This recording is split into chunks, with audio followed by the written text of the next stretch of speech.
I'm Amanda Knox, and you're listening to Hard Knocks.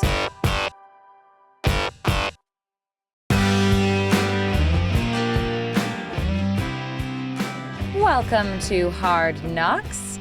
Today, Chris and I are going to be musing about creative collaboration. This came up as a topic of mighty interest when we were invited to go speak at a poetry workshop that our friend of ours teaches.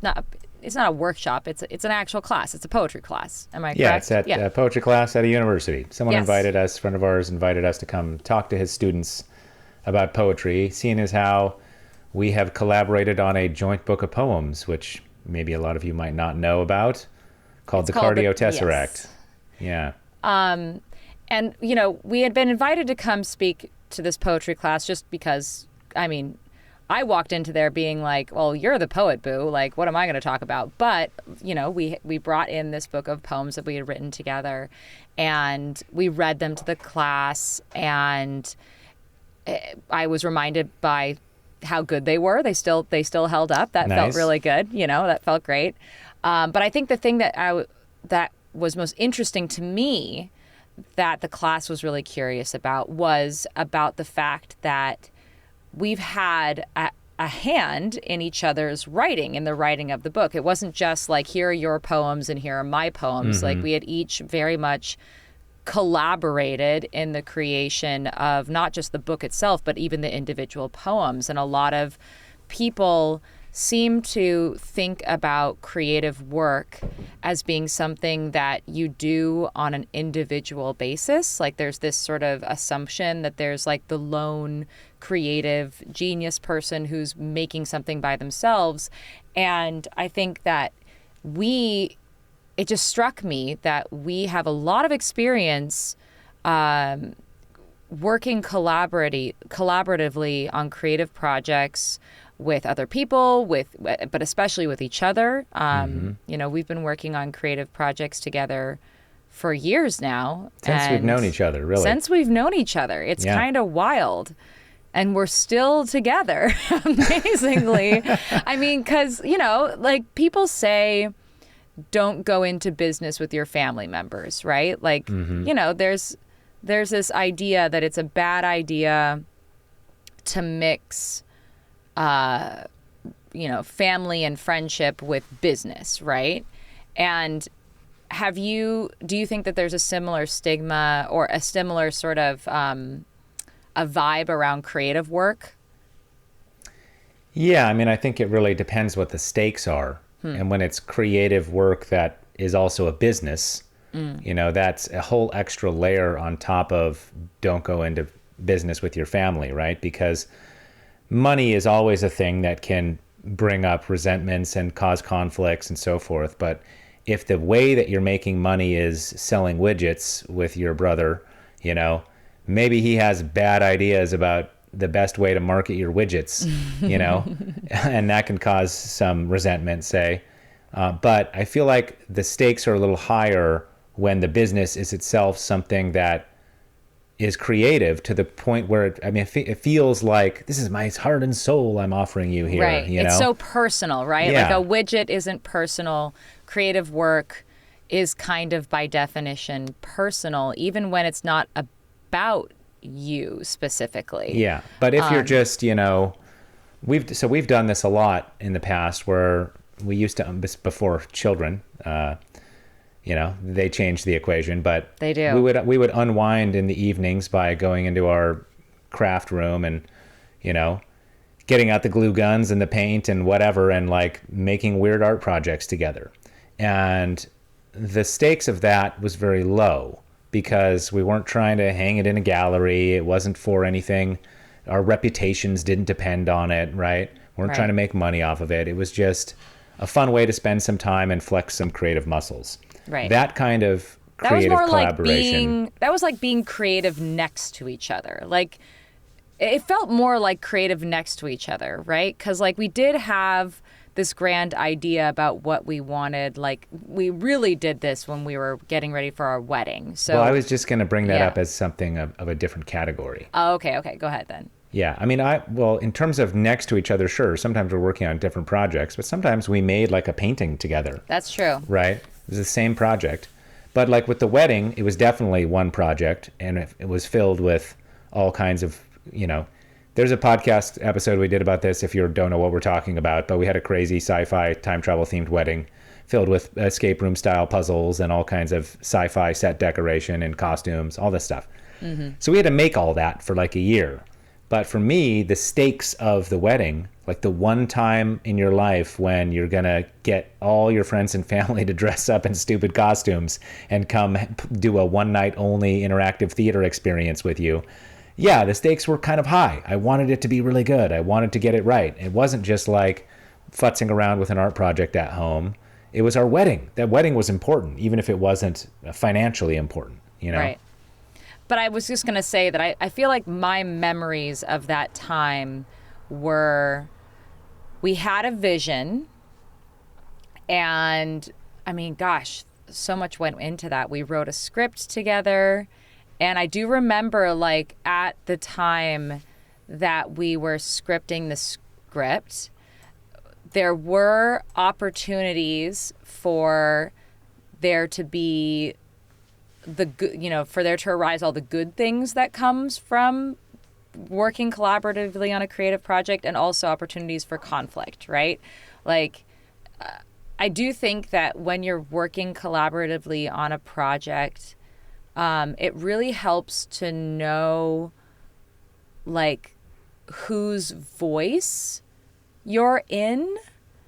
Like, I think one of the something that's really, really important is and understanding that the voice might be the two of you, like, or however many people you're collaborating with. It might be, this is what it looks like when you put these two minds together, and it's not what you would look like individually and what the other person would look like individually next to each other. It's like, it's a whole new animal, a whole new like voice can emerge, and that voice is it. I mean, that's why I love Steven Universe, because like when they talk about fusions. And okay, so for those who are not aware of what Steven Universe is a cartoon show, and the only reason you need to know anything about this is like certain characters in the show can fuse together into whole new entities. So there's a character in the show named Garnet who has her own personality and her own quirks and whatever, and she's actually a fusion of two different characters who have different qualities, like entirely different personalities, and somehow become this new entity when they are together. And I think that like in the best collaborative scenarios, that's what happens, is that like you find the voice that is what you're, or the vision that is what you two together look like, and you don't know until you do it. But then, of course, you also come into opportunities where one person has an idea or a vision or even an approach to being creative that might not be the way that the other person might approach being creative. And we were talking a little bit about this to the poetry group, because I think both you and I do have different generative processes. And very different. Yeah. Like, how would you describe your own creative process? Well, the framework I laid out to that poetry class, which I think probably you and I fall on, if not the ends of the spectrum, but on opposite sides of the middle ground of this, which is that I find that some, I've thought about this with writers, but I think it probably applies to many art forms. But some people, they have access to their subconscious in a direct way, and they just kind of vomit out creative subconscious stuff into a pile, and then they apply their analytical faculty to that stuff to shape it into something sensible. Other people, and I would count myself in this latter group, begin with structure, begin with an idea, a framework, and that sometimes appears to me fully formed, or even if it doesn't, I will do intellectual labor up front on my structural elements of something, like the new novel I'm working on. Like, I had my entire outline from beginning to end before I wrote a chapter, right? And I had the concept of the outline, like, kind of came to me first before, whereas I know other writer friends who will, like, they'll sit down one day and they'll just bang out like a weird monologue in some voice. And I'll be like, oh, cool, what is that? And they're like, I don't know. I'm not sure who that character is or what novel they're in. And that's not how I operate, right? I operate from the structural analytical first, and each of those modes has different pitfalls. The pitfall of the operating analytically first is that you end up with something kind of stale or dead, or where the structure doesn't have enough flexibility to it to accommodate genuine surprise, both for you and for the person, the viewer or the reader. And the pitfall of the other side is that you never achieve true coherence, and you're in that morass of interesting creative vomit that doesn't quite cohere into a structure. Right. So I am more on the, I don't feel like I'm a vomiter per se, but like I do know that creatively I feel like I have insights. I have creative insights that I get more of like the muse vibe, like in the sense that like I know what it feels like when I've been just like thinking and trying to think of a creative idea or a solution. And like if I just sit there and try to think about it, it doesn't come. But as soon as I go away to start doing the laundry, all of a sudden like things appear to me and I'm like, oh, okay. This is and like I might not even know exactly what it is first. It might be a turn of phrase. It might be an image. It is, like there's something like my creative juices are flowing, but it's like, what are they flowing into? And like and so I think that one thing you can do when you're creatively collaborating is you can use each other's strengths to help each other, right? Mm-hmm. Like, I think that, can you think of an example of, there are many examples of where I've literally just been like, I've got this thing in my head, I'm just going to make it come out of my head. And then I give it to Chris and he's like, oh, you know what this looks like to me? Here's the structure. And I go, oh, fantastic. Can you think of an example of when you've given me something you generated and I was like, oh, here's what this needs creatively? I have plenty of examples I'm coming to mind of like when I co-wrote novels with a friend of mine, where he was much more on the vomit side of things. And so this would sometimes be frustrating because we would come up with an outline and I'd be like, okay, you're going to write chapter 14. And he'd come back with something that was like not at all what chapter 14 should be. And I'd be like, okay, so this character is referring to an event that hasn't happened yet because my brain is very good at remembering this macro structure and his wasn't, right? Mm-hmm. But then he would do something in that flight of fancy that would be like, oh, wow, but you ended up writing a really evocative scene that changed how I thought about this character, and that's going to actually change the outline later on because I didn't realize this character should be that way, the way you wrote him here. Mm-hmm. And he arrived at that by not paying attention to the outline, So it's a blessing and a curse in that way. I think when I've given you something that is kind of crystalline and very well formulated, you've been like, yeah, sure, but you're not excited about it, you know? And so like, how do you then inject surprise into something that has been very well structured, but it kind of deadened because of that? And I think the way you end up doing it is by having to crack it open a little bit. Mm-hmm. You have to break the structure. You have to break the perfection before you can figure out where that surprise is, and then the sort of analytical impulse has to come in again a third time and to try and like, okay, now we've got this new beating heart piece that you delivered. Where does it fit, and how do we meld everything else around it? Yeah. Some thoughts about ways to collaborate. I think the traditional thing that people think of when they think of collaboration is, especially in writing, is somebody writes and then somebody edits. But there are lots of different ways to collaborate.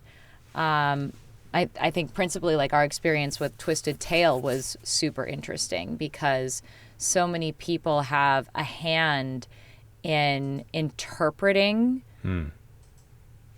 information that is like, so much is written into the script as to like how this is supposed to look and how it's supposed to feel.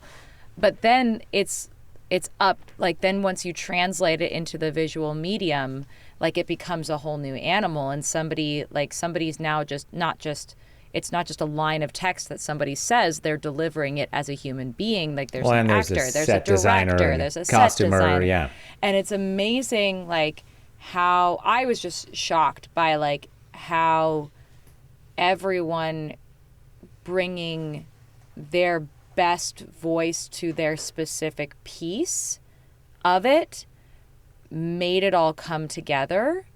And I think people actually get that. Like I think the layperson understands that more, because nobody ever asks, well, how do you make a movie together? Because it's just you can't.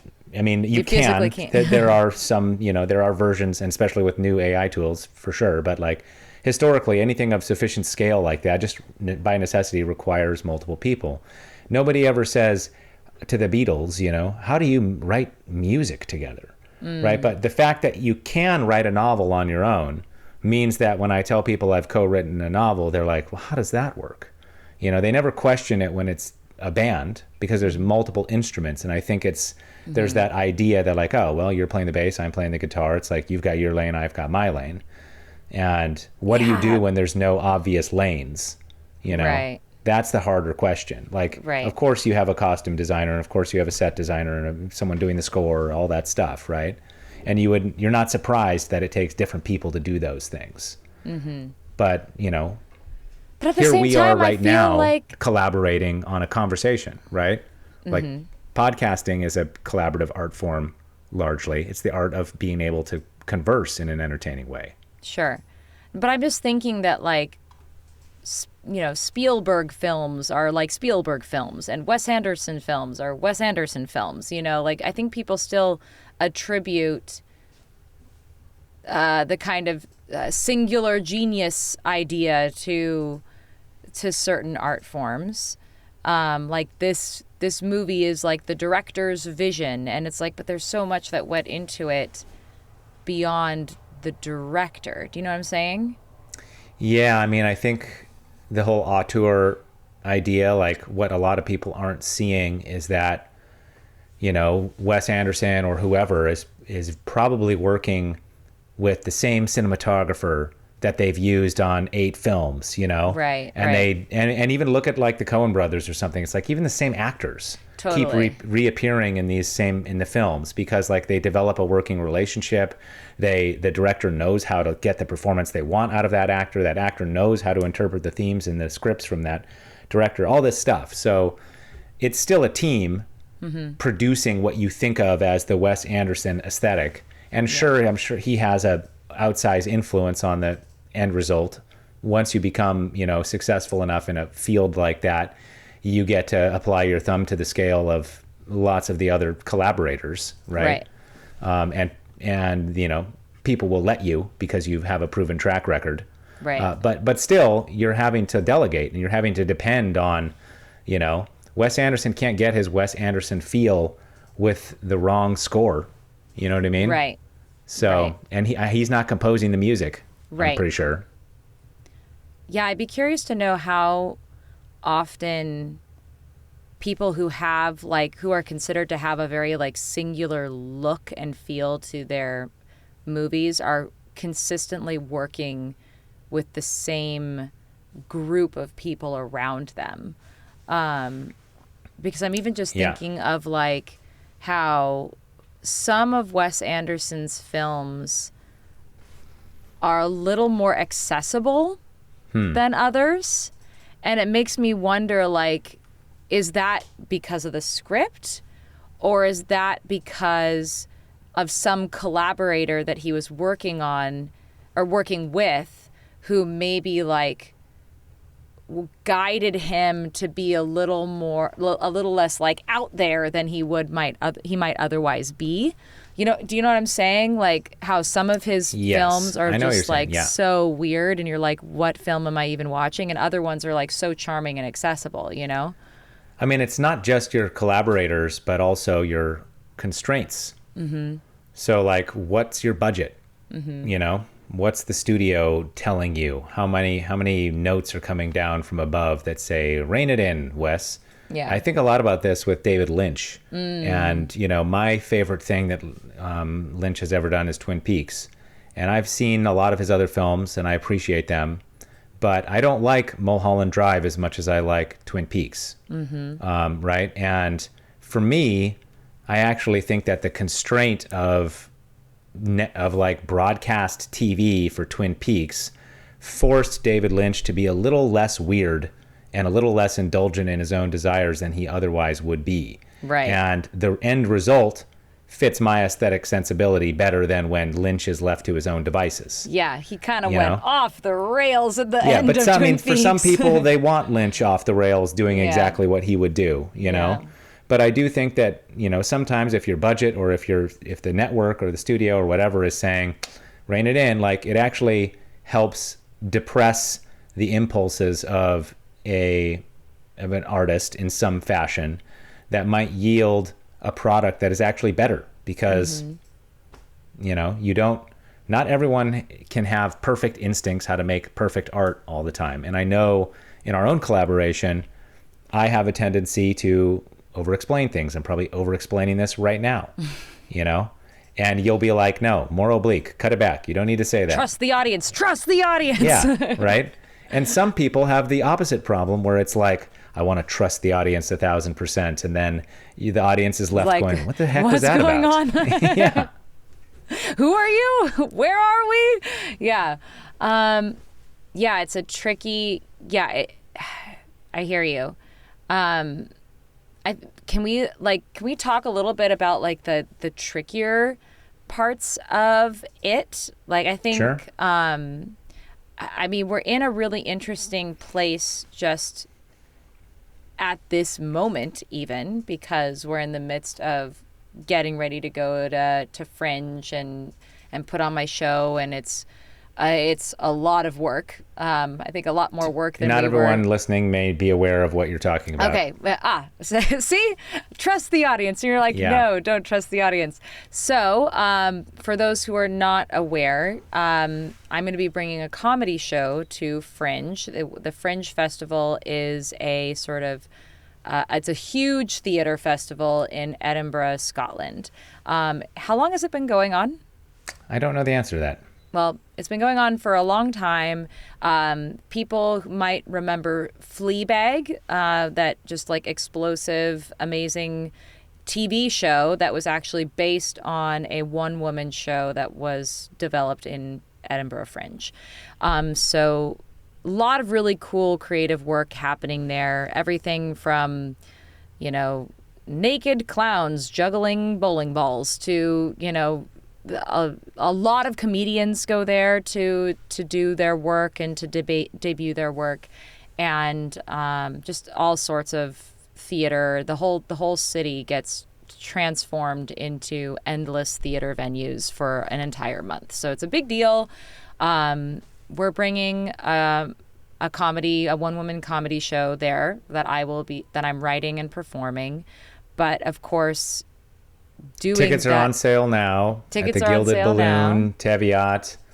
I'm sure we'll put them in the show notes, and they're available on Amanda's social media or amandaknox.com. You can find information. But yeah, we're in Over Our Heads, Yes. and it's coming up fast. It's in August 7 through 17. And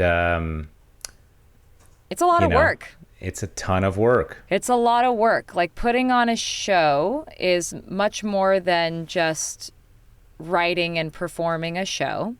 And in this creative collaboration, you've not just been my like creative partner next to me who's giving me notes and feedback on my scripts, but you're also doing a ton of the logistical work of just so I don't have to worry about that, which thank you, much appreciated. But like in terms of the creative part of it, it's really hard, right? Because it's unlike some of the other things that we've done in the past. It's supposed to be my voice and my vision. And so it's less about us fusing our voices and vision into its own thing. It's more like, how can you come in and support my voice and my vision? And, you know, sometimes you have ideas where I'm like, yes. And sometimes you have ideas where I'm like, no. And that's kind of hard, right? Yeah, well, we don't always agree on what's funny, you know? And I think I'm pretty funny. And when you don't like a joke pitch that I give you, I take it personally as an insult to my sense of humor. Okay. But why do you take it personally? I don't know. Humor especially is one of those things that it's like when something is funny and it hits you, it's involuntary. Your laughter is involuntary, right? Mm-hmm. So it's like it feels very core to who you are, I think. And it's to be like, this is funny to me. And it's like, well, it's not funny to me. Then I'm just like, who did I marry? You know, like. Sends you through an existential crisis? Well, I mean, like, here's an example. We do not often disagree on what third-party material we think is funny.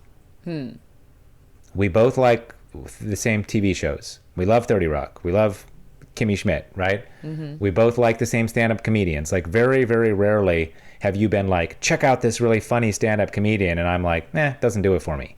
Like, that's not a thing. That doesn't happen. Our senses of humor are very aligned in terms of what we like to consume. But when it comes to working on material for your one-woman show, my instincts about how to help you craft a certain moment are often different from your instincts. And that is surprising to me and frustrating. I hear you. It's frustrating both ways because you're like, because on my end, I'm like, I'm trying to accomplish a thing. And you're like, do this thing. And I'm like, I'm not trying to do that thing. I'm trying to do this thing. And so it's interesting. Like, what do you think are like good strategies for approaching that?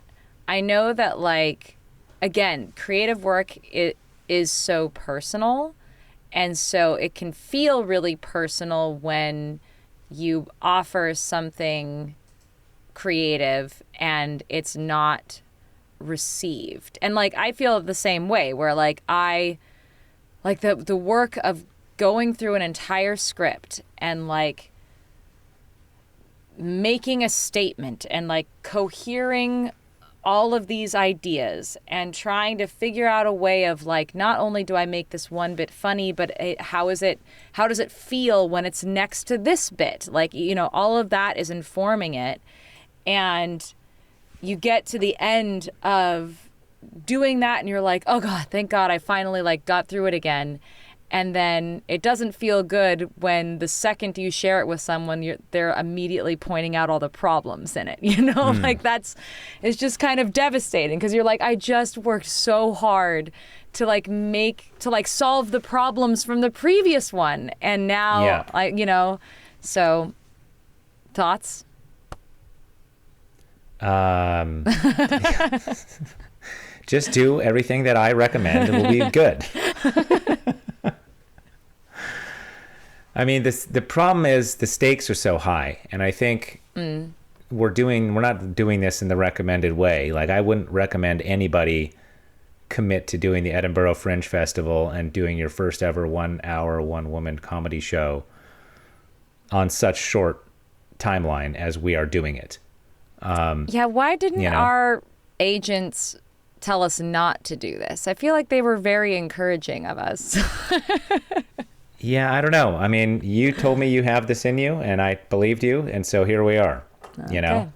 And I feel like, and it's taken over our creative lives. This is our number one project, and so that's also like, I'm investing my own intellectual and productivity resources into this and into you, and it's for us and it's for our production company, etc. Like, I benefit obviously if you do well, but it's your voice and yourself and your story, and it's a show about motherhood. It's your relationship to motherhood that's at the center of this creative vision, and we don't have a lot of time to like nail it. And so the stakes for me of being like, you know, the question for me is, can I step aside and just be like, she's got this? And it's really hard for me to do that in normal situations because I had to, with Mouth of the Wolf, for example, the documentary I directed, it was a great practice for me at delegating because I just could not do all of that on my own. And I had to step away and be like, okay, I've got several editors. I have a post-production supervisor. I have someone doing the score. You know, I still have to like what the person doing the score delivers, and I'm the one steering the ship, but like, I can't be the one making all those micro decisions. Whereas on smaller scale projects, I would have a tendency to want to be like, well, who could do it as good as me? You know, I'll do it myself. Right. And there are still certain times when, even on a collaborative thing, and I won't name names here, but you and I have been on various projects where it's like someone else's lane is to do X, and I wish that they were good enough to do X, and they're not. And so then I end up being like, I'm going to do X, you know, and I really wish I didn't have to do X, because what I really would love is for that person to just be a genius at their job and come in here and like blow me away with what they're going to contribute to the project. Yeah. But if they're not, I don't want the project to fail. Right. And it's like all group projects in school. Like, so one of the kids in school is going to finally do all of the paper mache, you know? Like, exactly. So, I mean, that was me in group projects too. Were you that kid in school? Yeah. You want the thing to be good. You're going to, you know, you got to trust other people at some point, but like, if they don't pull their weight, someone's got to step up. Yeah. Right. And I'm not saying you're not pulling your weight. Obviously, you're doing a ton of work and you're breaking out in hives. Yeah. With how stressed you are. I'm literally breaking out in hives right now, everybody. That's just my stress response. But the pressure's on me too, because I'm like, we're betting so much on this project, both in our time and our future for you, you know, as a performer, that I'm like, it has to be good. It has to be perfect. I feel that pressure, I think. If not the exact level as you, because it is your name and face on this thing. Like, if anyone in the world feels it as close to you, it's me, you know? And so I'm sitting there going, it's got to be funny. It's got to be coherent. The story has to be moving, yada, yada. And I'm seeing the ways that I think I can improve it in all those fashions.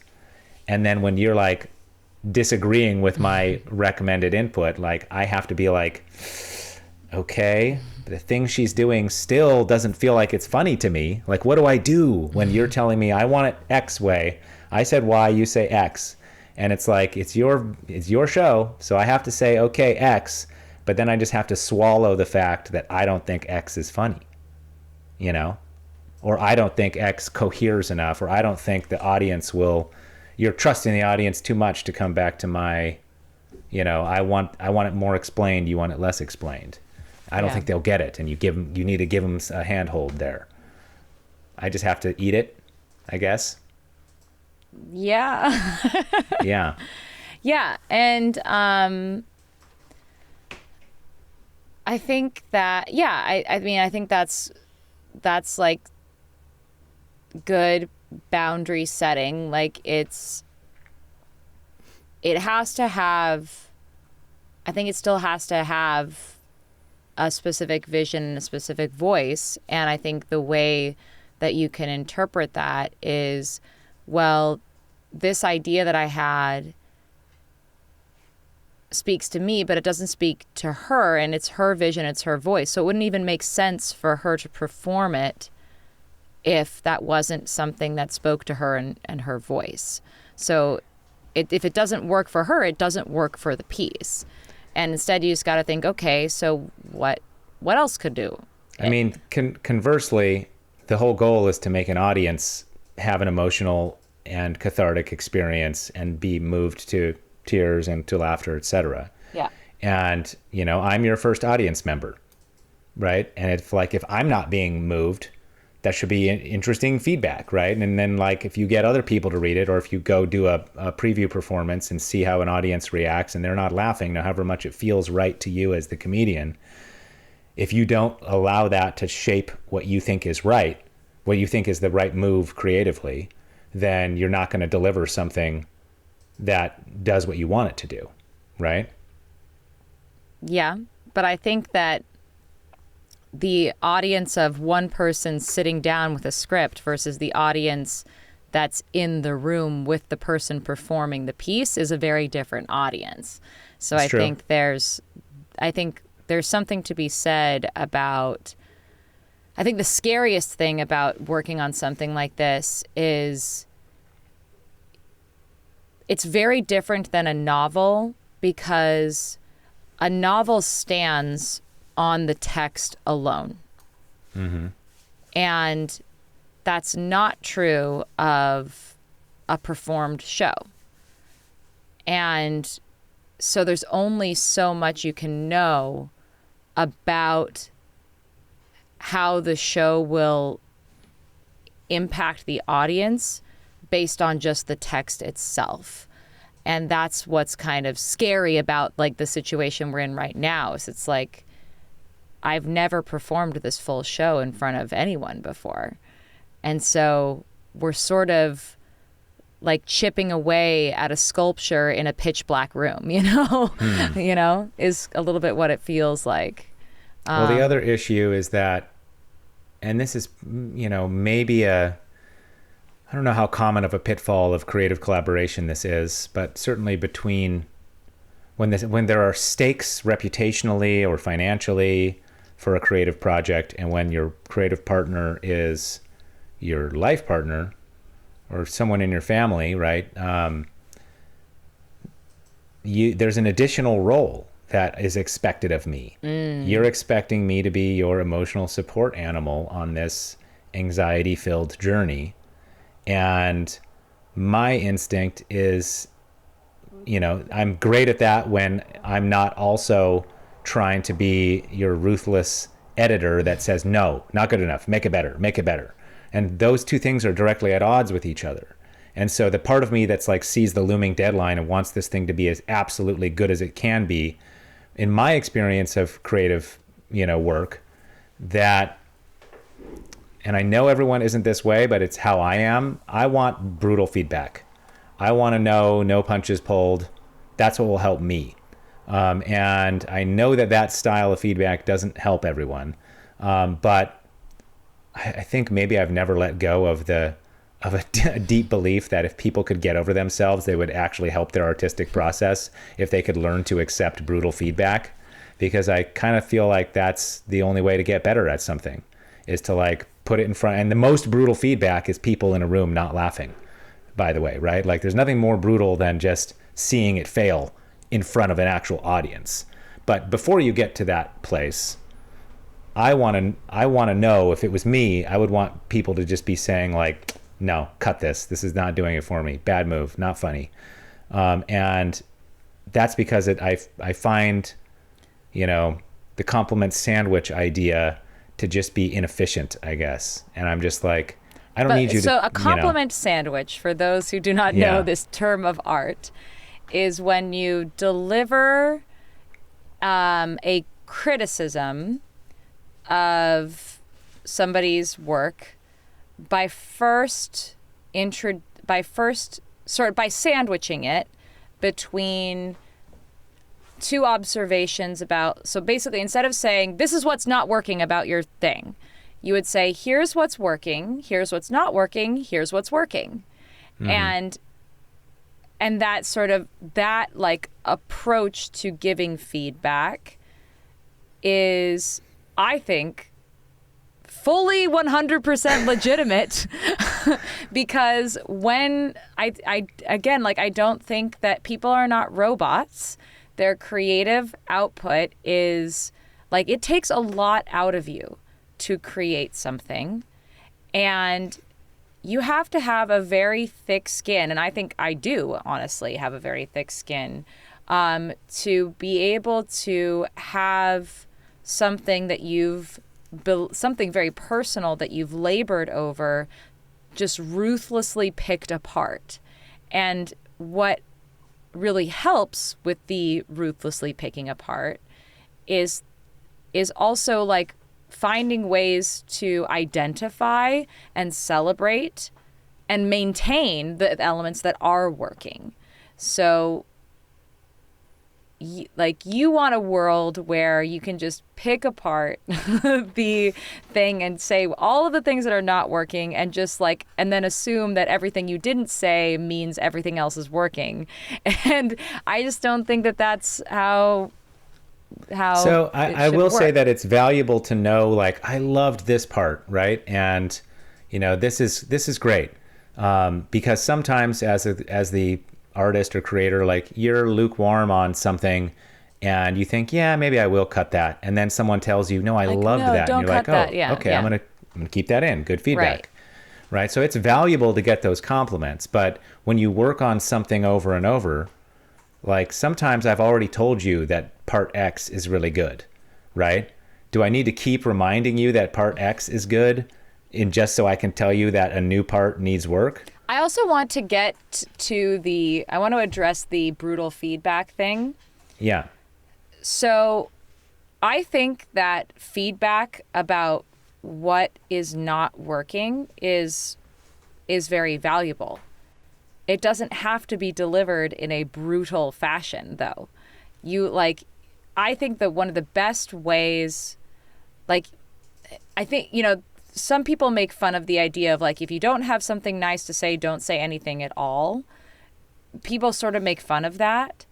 But I think that one thing that I find is a sign of somebody who, like, I think it's a sign of intelligence when someone can say, when someone can identify something that's not working, but what the intent of it is, and then offer instead of saying this isn't working, it's saying offer some solutions that might address what the original intent was. So instead of just saying that's not working, here's a little red slash, it's a little note that says, you know, alternatively this, or I see where you're going with that, but I think this one line extra would help, like, land that for the audience. Like, that's a different way of approaching, and I think it also makes a lot, it really helps when you're giving feedback to identify for the person that you're giving feedback to that you see what they were attempting to do. Like, you see what the intention behind their choice is. And you go, I see that choice, and here's a way that you can accomplish the thing that you are attempting to accomplish.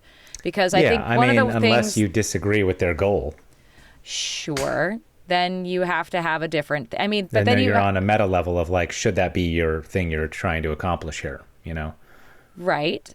But I think then that's a much bigger note. That's way more of a deconstruction of their work in the first place. And then it's like, okay. Yeah. So, like, I've been in a ton of writing workshops over the years. I have 2 MFAs in poetry, right? I've sat through years and years of writing workshops with people of various aesthetics and skills and life experiences, and had to learn how to not be an asshole in that scenario. And the thing you just pointed out is a huge part of it, is like, I'm not offering you feedback to write the poem I would write, because you're a different poet than me who has different aesthetic sensibility and has different goals with what you're trying to accomplish. And so step one is like, see what it is they're trying to do, and then try and give them notes to achieve the thing they're trying to do, without, judgment of, is that a good goal? Do I like that style of, I don't happen to like that style of poetry, whatever it is, right? Right. That's my place in a writing workshop like that, is not to question on the meta level. But I think that when you're collaborating with somebody, then that meta question comes into play in a way that it doesn't when you're just offering your friend, like, you don't want to tell your friend who's writing a novel, like, maybe don't write that novel, Right. Right. But if you're collaborating in some fashion, then it's like, okay, like, I see what you're trying to do here. I don't actually think that's the right thing to try to do. And I could just offer you suggestions on how to better do the thing you're trying. But what if instead we step back and say, maybe there's a different thing you could be trying altogether? Well, I think that then it's like, okay, well, that's a huge note to give. But again, it's a note that is helpful if it comes with, what if you were trying to do this? For sure. And I think my one pushback there is like, I don't always know what that is. You're not always going to know what the solution is. And yes, if you spend a few minutes and you come up with an interesting alternate implementation or strategy, then offer it, right? And like, demonstrate to the person you saw what they were trying to achieve, tell them why you think it's not working, and then offer them what you think might achieve what they're trying to achieve if you agree with the goal. But if I don't know what that is, and all I know is that the current thing is not working, that's still valuable for you to hear, even if I don't know the answer. And I think it's a less good idea for me to withhold that feedback because I don't know how to fix it. Right? I mean, I think it depends, because like, if your whole thing is, or if your note is, I don't think you should be writing this novel, like, what kind of note is that? Like, that's not a note. You can't just be like, you can't just give that note. That's not a note that's helpful. Well, I mean, that's the most, it kind of is a note that I have received from people, Okay, but it's like such a shitty note to like, you should just get a day job. How about you do that? No, I mean, like, for example, like, before committing my whole years of my life to working on a novel, I would go to my agent and I would say, I've got 3 different novel ideas that these all intrigue me. I want to write one of them, Or even if I only have one, I'll be like, what do you think of this? And I expect him, and he delivers his honest feedback of like, I don't know, I think that could get too saccharine, or I don't know, that seems interesting but too academic, or I don't think there's a market for that. And I'll be like, okay, however fascinated I am by this idea and how fulfilling it might be for me to write it, he's telling me I probably can't sell it. That's useful feedback for me, and it might deter me from that entire project, and I'll go do a different project, because I'm a working artist trying to like make a living off this. It's not just a hobby, right? Mm-hmm. So that meta level does matter in that regard, but I'm talking more of like the middle meta level of like, I want the ending to achieve, catharsis. And it's like, okay, or do you want the ending to unsettle people? Like those are 2 different goals. And maybe you've been trying to crunch the numbers and crack the nut to get the right catharsis at the end, but the actual move is, no, wrong goal.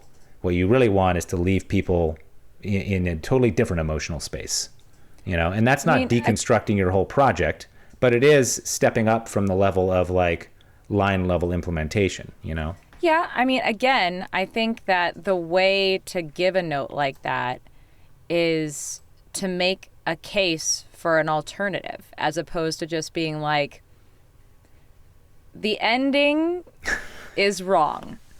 Goodbye. You know what I'm saying? That's not a note. Yeah, I mean, I hear you, and we've both been on projects, especially in Hollywood, where, you get a note from the studio and you're just like, what is this note? Yeah, like What am I supposed to do with this? Yeah. You just don't like it? You know, like what? And like sometimes that's the note, and it's not because of for lack of trying. It's because like, I don't know, man, it's not connecting with me. There, that's my note. You know, and it's like, go back to try something else, spit something else random out at me. See if that hits. Like, yes, ideally give the note the way you said, but like sometimes you don't have that. Sometimes you don't know the answer, you know? And oftentimes when the person gives you the answer, and you know this, you're looking at the note behind the note. Well, yeah, but like I love, like, even if you give someone the wrong answer, like it gives the person a little more information besides this is wrong. Right? Like, yeah, you know, like sure. I think that it's better, like if you have a big note like that, it's better to be like, okay, this isn't the right solution, but like an alternative solution would be unsettling ending. And you're, and I mean, then this they is go, the whole you know, like, yeah. oh, bad pitch. Bad pitch. Bad pitch. Exactly. I love a bad pitch because a bad pitch gives you some more information about like why it's not working, why it's wrong or not connecting. You know, it like for me, when I just hear bleh, it's not connecting, or bleh, it's wrong, I'm just like, fuck you, it connected with me. Like, that then it's just subjective. Like, what's wrong with you? And so like I think that is where being really good at giving notes requires creativity in itself. Like, it's a really creative endeavor to give creative notes. I mean, I think the question I would ask you is like, we're raising some children. Mm-hmm. Do you want them to be, how thick do you want their skin to be if they go into creative pursuits? Like, do you think there's a downside to having a thick skin to creative feedback? Like, well, I think that who the feedback is coming from matters. And I know very well what my role in their life is. And my primary role in their life is to be their safe well, I'm place. not asking if you want the freedom to give brutal feedback to your children. I'm saying like, I'm not as even you, like yes, your role is not to be the one doing giving that. I hear you. brutal feedback. Yeah. But I'm saying as they go out into the world and they're their own person doing their own pursuits, like, is it better or worse if they have a really thick skin for this kind of stuff that we've been discussing? Well, I think that, of course, anyone like having a thicker skin than a thinner skin is going to be more protective in a world, but like that doesn't condone bad note giving.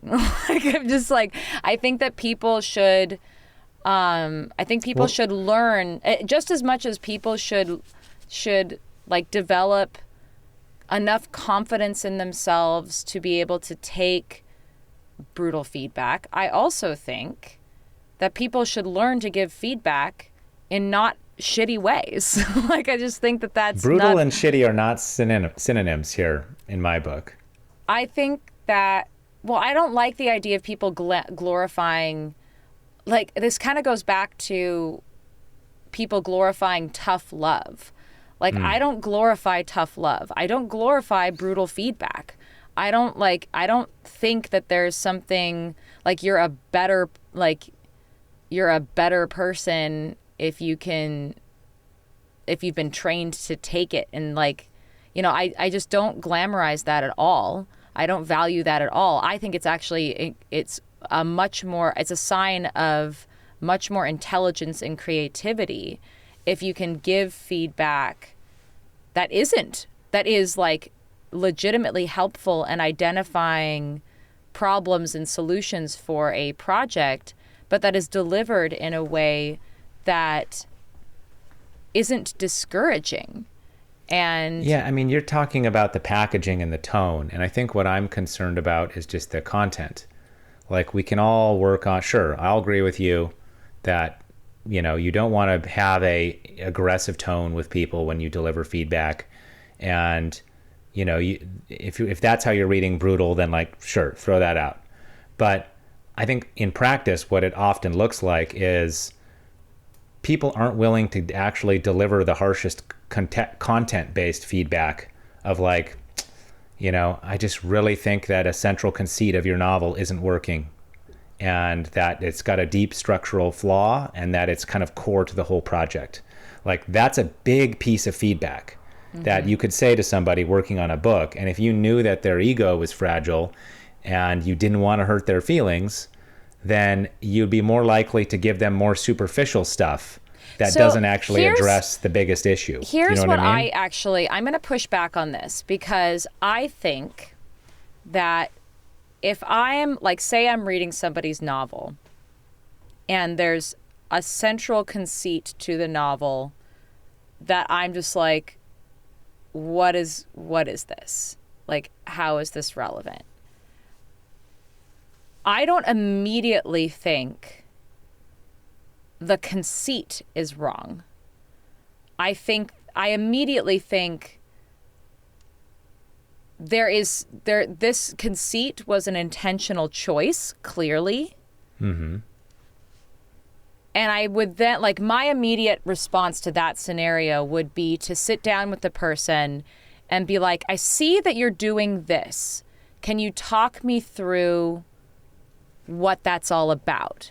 Because it's not connecting with me, or it's not like I don't understand it yet. And I want to understand where that choice came from and how important it is to what you are attempting to accomplish here. And then I would try to understand, instead of just immediately being like, nope, wrong conceit. I would go, okay, I would want to explore more deeply how that conceit could be the right conceit. And maybe it's just a matter of execution. You know what I'm saying? And that goes back to, this isn't the poem that I would write, but like, I feel a little bit like you're fighting the hypo here. Like, yes, it's valuable to make sure you're understanding what someone's goals are. But the only point I'm making here is that sometimes there are levels of creative feedback that you believe, whether before having that conversation with a person or after having that conversation with a person, where it's a serious piece of feedback. It's a structural leg. It's not just polish level that you're critiquing. Not all critique is at the polish level. Yeah. Right? And some people think they're further along in a project than you think they are. Or maybe they've labored at something for a long time and they're on to what they consider the polish phase, and they ask you for feedback, and you notice something that is whoa, you framed this wall wrong, and you're asking me about how to paint it. Yeah. I'm like, or you didn't run the electrical right in this wall, and I'm like noticing that you may have some problems here and some sparks, and that's not good. You don't want the house to burn down. Right. So like, I know you're asking for paint level stuff here, but I've noticed something that I think should come to your attention, right? Like, if you want to be the best artist you can possibly be, you need to be someone who's open, in my opinion, to getting that kind of feedback, even when you think you've solved all those kind of problems. I agree. I agree. I 100% agree. I, again, think that there are ways to do that, and there are other ways to do that. So I think we should leave it at that. I sense that there's some deep structural criticism of me here that you're withholding. No. We know each other really well. We know our creative impulses really well. And I think what's really interesting about that is that doesn't mean that we have a handle on it. Even after all these years of like working together and creating things together, like we each are evolving as artists and as people. And I feel like one interesting thing about creative collaboration is creative work is really personal, not just because it's an expression of who you are, but it's an expression of who you're becoming. And so one of the benefits of working together on a creative project and why I just can't imagine not sharing a creative project with you, for example, is it's like this is who I'm becoming. You should know. Like, you should like be in here with me, because this is a big deal. Like, creative projects are a big deal. They change you. They become a part of you. You don't just clock in and clock out of a creative project if you're doing it right. And so I think that there are really great benefits of inviting the people that you love into that space. And also, as we mentioned at the top of the show, like, some people are like, are you fucking crazy? Why do you want to like demolish all of your relationships all in one go? Like, well, that's crazy. Like, that's an interesting, like, I mean, maybe what I would recommend is that, like, on that spectrum, if you're not a person who can take feedback, right? Like, everyone has to, if you spend time in creative pursuits, you have to like build up that some thickness of skin, right? You need to have some self-confidence in your own creative choices, and you need to be willing to like brush off criticisms that are not aligned with your artistic vision, and plow ahead anyway. And you also need to be open to people coming in and telling you the thing you're doing isn't working. You're not a perfect genius who gets it right on try number 1 or even try number 10, right? Or 100. And the more you are like that, I think the lower the risk that your marriage is going to collapse if you work on a creative project with your spouse. Because if you're not like that, and if taking feedback from somebody is really difficult for you, and if it's very easy to take it very personally, then I think that's a bigger recipe for interpersonal issues and emotional conflict when you collaborate that way. So and it's it goes a little bit both like, ways, because as much as like a person who's receiving feedback shouldn't take it personally, I also think that whether or not the feedback is received shouldn't be taken personally either. You know what I'm saying? I think that that's like true, because both are expressions of creativity, right? Mm-hmm. Like, the feedback itself is a creative act. It's a creative choice. Yeah. And as I said, you need to have the self-confidence as an artist to like ignore feedback too. Like, that's the other half of the equation. Yeah. Because if you're totally facile and like if porous, you take every single piece of feedback, your piece of your work is just going to collapse. Like, it's not like there's going to be there's the coherent thing that makes it cohere is the fact that it's yours. And like, ultimately, like, you're the arbiter of the truth of that project, you know? Oh yeah. And everyone knows what it's like to watch a Hollywood studio movie that's been noted to death. And it just becomes, everything becomes sort of gray and bland in a way, right? Like, yeah. All right. Music is like that too, You know what that music that's playing in the background while you're shopping at Target, I don't, because I don't shop at Target that often. Well, you know what I'm talking about. Yes. That's how you arrive at that music. Yeah. Okay, well, I think this was very thoughtful, hopefully helpful for people who are embarking on creative endeavors with people. Maybe? Yes. And if you want to see what the fruits of creative collaboration look like when they're infused with trust and love, then, check out our book of love poems, The Cardio Tesseract, which I think there's a link to it on Amanda's website, amandaknox.com. And I was surprised, too, that the poems are still good. Right? It's a nice feeling. It felt good to read them and be like, yeah. Mm-hmm.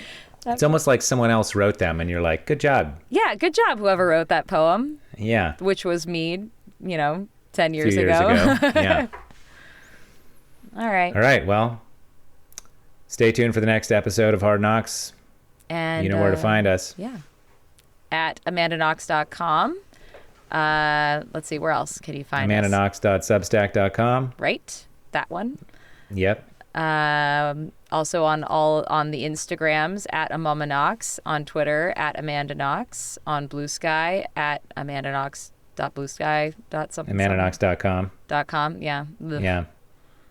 You know. Whatever. And I just log on. please check out the events page on Amanda's website for information about both the Edinburgh Fringe shows that are coming up if you're in Europe or the UK especially, but also there's going to be some shows in the greater Seattle area, previews, special previews, work in progress of this one-woman show, and ticket links will be there.